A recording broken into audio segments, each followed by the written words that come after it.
South ఇండియాలోనే biggest sorry store మన Varahi silks మన విజయవాడ ఎంజీ రోడ్ లో డిసెంబర్ 4వ తారీఖున ఘన ప్రారంభం. నమస్తే అమ్మా. నమస్తే తల్లి.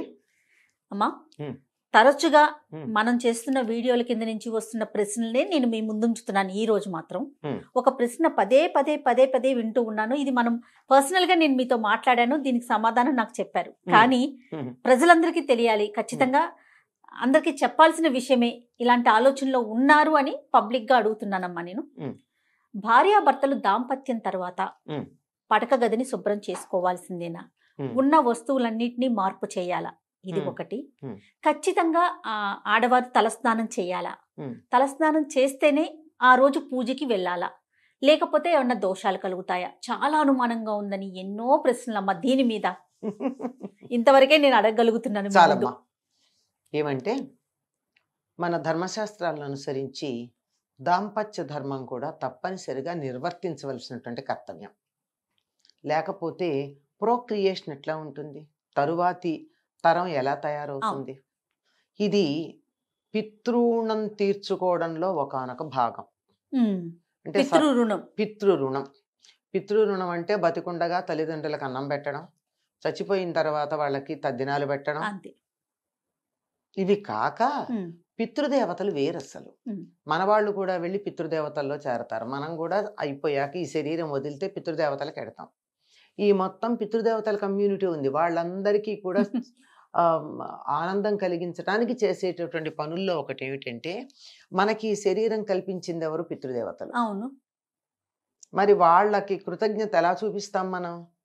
మనం కూడా మరొక్క శరీరాన్ని కల్పించడానికి సహకరించి, మరొక్క శరీరం కల్పించడానికి సహకరించటం అంటే భార్యాభర్తలిద్దరూ దాంపత్య ధర్మాన్ని నిర్వర్తించటం.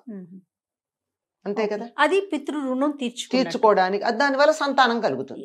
సంతానం కలగడం కోసమే ప్రజాయి గృహమేధినాం అని చెప్పి రఘువంశరాజుల గురించి చెప్పడం ఏమిటంటే, ఈ సంసారం ఎందుకు చేసేవాడు, దాంపత్య ధర్మాన్ని ఎందుకు నిర్వర్తించేవారంటే సంతానం కోసం మాత్రమే. వాళ్ళ ఆనందం కోసం మేము కలిసి ఎంజాయ్ చేస్తాం కానీ మాకు పిల్లలు అక్కర్లేదు అనే పద్ధతి కాదు. పిల్లలు కావాలంటేనే కలిసేవారు. అలాంటిది అలా కలిసినట్టయితే దాన్ని బ్రహ్మచర్యం అనే అంటారు. విచ్చలవిడి సంభోగం కాక సంతానం కోసం అయితే. అలా చేసినటువంటి సందర్భంలో చేసినటువంటిది పితృయజ్ఞంలో ఒక భాగం కనుక అదేమీ చెడు పని కాదు. ధర్మంగా చేసినప్పుడు, అధర్మంగా విచ్చలవిడిగా అక్రమ సంబంధాలు వాటి గురించి నేను మాట్లాడటల్లా, సక్రమ సంబంధాల గురించే మాట్లాడుతున్నా. అలా గనక ధర్మబద్ధంగా వివాహం చేసుకున్నటువంటి భార్యాభర్తలు కలిసినట్టయితే అది పితృకార్యమే గనక ఎటువంటి దోషం లేదు. ఎటువంటి దోషం లేకపోవడమే కాదు, ఆడవాళ్ళు తప్పనిసరిగా తలస్నానం చెయ్యాలన్న నియమం లేదు, చెయ్యనక్కరలేదు. ఎంత క్లియర్ గా ఉందమ్మా. చెయ్యనక్కరలేదు. నేను చెప్పాను ఆడవాళ్ళు అని, గమనించండి. పురుషులు తప్పనిసరిగా చెయ్యాలి. తేడా ఉంది. ఓకే, ఎందుకని అంటారమ్మా? దానికి ఏమన్నా ప్రత్యేక శాస్త్రం ఉందా?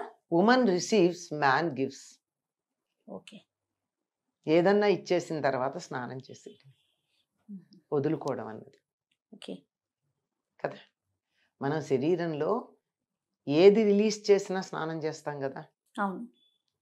ఇది కూడా అంతే. ఓకే. ఇది టెక్నికల్ గా నాకు అనిపించిన. కానీ ధర్మశాస్త్రం చెప్పింది వాళ్ళు తలస్నానం చెయ్యాలని. పైగా పురుషులు ప్రతిరోజు చేస్తారు, ధర్మం తెలిసిన వాళ్ళు. ఆడవాళ్ళు అయితే చేయవలసిన పని లేదు. ఇంకొకటి ఏమిటంటే, ఆడవాళ్ళు ముత్తైదువులు ఎప్పుడు పడితే అప్పుడు తల మీద నీళ్లు పోసుకోకూడదు. ఎప్పుడు పడితే అప్పుడు అంటే ఏ రోజు పడితే ఆ రోజు అంతే. వాళ్ళు ఎలా చేయాలంటే నూనె రాచుకుని తల రుద్దుకుని తలంటి పోసుకోవాలే గాని ఒట్టి తలస్నానం చేయకూడదు. తప్పు. అటువంటి తలస్నానం భర్త లేని వాళ్ళు చేయొచ్చు. కానీ భర్త ఉన్నటువంటి స్త్రీలైతే తలకి నూనె పెట్టుకుందే తలంటుకోవడం అంటాం. నూనె పెట్ట అలా అంటడం కదా, తలంటు స్నానం చేయాలి తప్ప తల స్నానం చేయకూడదు. ఎప్పుడు చేయొచ్చు అంటే, ఏదైనా శవాన్ని చూడ్డానికి వెళ్ళి వచ్చినప్పుడు, దుర్వార్త విన్నప్పుడు, ఇంట్లో పితృకార్యాలు చేసేటప్పుడు మాత్రమే ఆడవాళ్ళు నెత్తి మీద నేరుగా నీళ్లు పోసుకోవాలి. కానీ లేకపోతే అభ్యంగన స్నానమే చెయ్యాలి. తలంటు నీళ్ళే పోసుకోవాలి. కనుక ప్రతిరోజు నెత్తిన నీళ్లు పోసుకోవాల్సిన పని లేదు.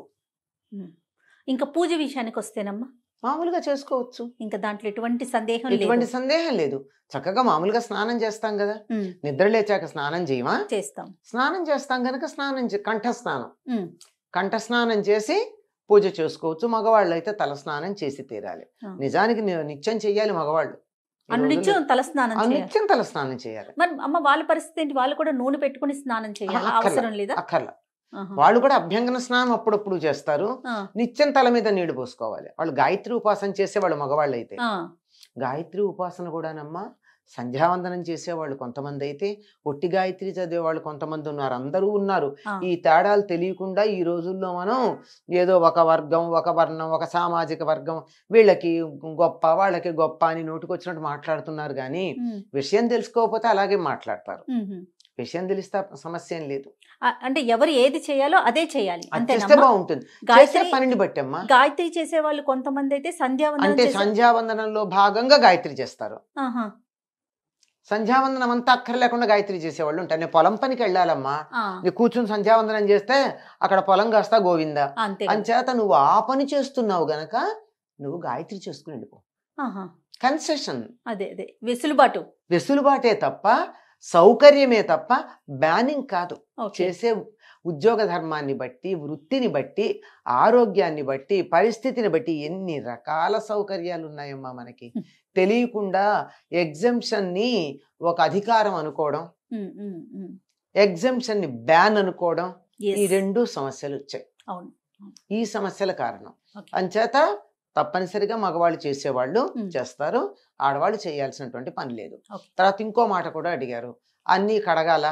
దీన్ని అంటుగా ముట్టుగా పరిగణించడం, ఎవరిని అంటుకోకుండా ఉండాలా? అలా ఏమీ లేదమ్మా, తప్పేమీ లేదు. చక్కగా ఏమీ కడగాల్సిన పని లేదు. కాకపోతే ఏమిటంటే మన పద్ధతిలో ఒకరి మంచం మీద ఇంకోళ్ళు కూర్చోరమ్మా. అవునమ్మా. అందులో పిల్లలదైతే పర్వాలేదు, కానీ భార్యాభర్తలు పడుకునేటటువంటి మంచం మీద పరాయి వాళ్ళు కూర్చోకూడదు. అంతే నియమం అది అంతే. కానీ ఈ రోజుల్లో ఏది మనం పాటించట్లా. అందరూ వెళ్ళి బెడ్రూముల్లో మంచాల మీదే కూర్చుంటున్నారు, భోజనాలు చేస్తున్నారు, అన్ని పనులు వాటి మీదే చేస్తున్నారు, అన్ని పనులు దాటి మీదే చేస్తున్నారు. అందువల్ల ఇంకా ఏం చెప్తాం, కావాలనుకున్న వాళ్ళకి ఈ నియమాలు. ఒకటమ్మా, సనాతన ధర్మంలో నా పదం అక్కర్లా, నేను ఒక పద్ధతిలో జీవిస్తాను అని అనుకునేటటువంటి వాళ్ళు ఇతరుల మంచాల మీద కూర్చోవద్దు, మన మంచాల మీద ఎవరిని కూర్చొనియద్దు. అంతే. దాంపత్య ధర్మం నిర్వర్తించినా నిర్వర్తించకపోయినా ఎవరి మంచాలు వాళ్ళవే. అందుకే పూర్వం ఇంట్లో మంచాలు వేసి ఉండేవి కాదు, ఎత్తేసేవాళ్ళు హాయిగా, రాత్రి పక్కలు వేసుకునేవాళ్ళు. అసలు బెడ్రూమ్ లో కాన్సెప్టే లేదేమో. లేదు కదా, ఒక్కటే ఒకటి ఉండేది ఇంటి మొత్తానికి. ఈ పందిరి పట్టి మంచం అని ఒకటి ఉండేది, అదొక్కటే. అది ఇంటి యజమానికి. మిగిలిన వాళ్ళందరూ సాయంకాలం మంచాలు పరిచి పక్కలేసేవాళ్ళు, పొద్దున్నే మంచాలు ఎత్తి పక్కలెత్తేసేవాళ్ళు. అసలు గొడవే లేదు, సమస్యలు లేవు. సమస్యే పక్క వేసుకోవద్దు, అది సమస్య. ఈ రోజుల్లో ప్రశ్నలు లేవేమో బహుశా అప్పుడు. లేదు, పొద్దునంటే సూర్యోదయం అయ్యేటప్పటికి ఇంట్లో మంచాలు కనపడకూడదు. బెడ్రూమ్ ఒకే ఒక్క గదిలో తప్ప ఇంకెక్కడా కూడా మంచాలు ఉండకూడదు, ఎత్తేసి ఉండాలి, పక్కలు కనపడకూడదు. అలాంటి నియమాలు ఉండేవి. సో అవి ఏంటంటే అన్రిటన్ లా, ఎవరు చెప్పక్కర్లా, అలా నడిచిపోయేది. ఎందుకు అని ఎవరు ప్రశ్నించలా. సో ఇప్పుడు మన ప్రశ్నలోకి వస్తే గనక ఎటువంటి నియమాలు పాటించిన అవసరం లేదని చెప్పి ఆడవాళ్ళు పాటించగలరు, రైట్. మగవాళ్ళు మాత్రం తప్ప ఖచ్చితంగా పాటించాలి. నమస్తే అమ్మా. నమస్తే అమ్మా.